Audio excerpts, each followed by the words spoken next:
On attendait sa prise de parole depuis hier. Vladimir Poutine s'est finalement exprimé peu avant 8 heures heure française dans une adresse à la nation russe. Et comme on pouvait s'y attendre, Guillaume Dominguez, bonjour Guillaume, Bonjour. c'est un nouveau cap qui est franchi dans la guerre en Ukraine. Oui, le cap de la mobilisation partielle des forces armées russes annoncé par Vladimir Poutine en personne.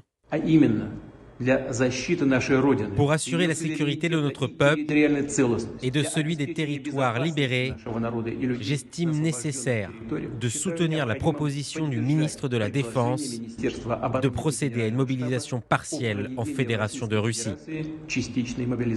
Une mobilisation qui correspond à 300 000 hommes supplémentaires selon les précisions du ministre de la Défense russe, Sergueï Shoïgu, principalement des réservistes ou d'anciens militaires.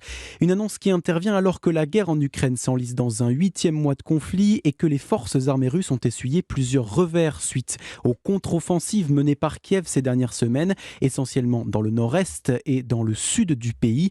La Russie accuse également un bilan humain très lourd, plusieurs dizaines de milliers de soldats morts selon les estimations ukrainiennes et occidentales, bien loin des 6 000 annoncés officiellement par le Kremlin. Guillaume, en plus de l'annonce de cette mobilisation partielle, donc Vladimir Poutine s'est également montré menaçant vis-à-vis des Occidentaux. Oui, le président russe accuse les pays de l'OTAN d'avoir dépassé toutes les limites et de vouloir affaiblir, diviser et détruire la Russie, parlant même d'un chantage à l'arme nucléaire par les pays occidentaux. Dans son allocution, le chef du Kremlin s'est dit prêt à tout pour défendre la Russie.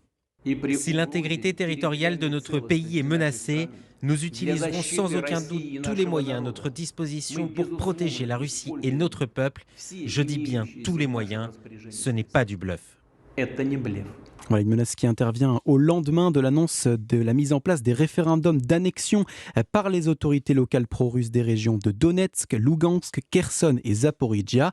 Prévu pour vendredi et mardi prochain, l'objectif de ces scrutins par le Kremlin est double: récupérer sous le giron de la Fédération de Russie les territoires occupés d'Ukraine et présenter leur annexion au peuple russe comme une victoire qui justifie l'offensive en Ukraine. Par ailleurs, le fait de reconnaître l'adhésion de ces régions au territoire de Russie permet à Vladimir Poutine de justifier l'utilisation de l'arme nucléaire pour les défendre. Guillaume Dominguez, merci beaucoup Guillaume.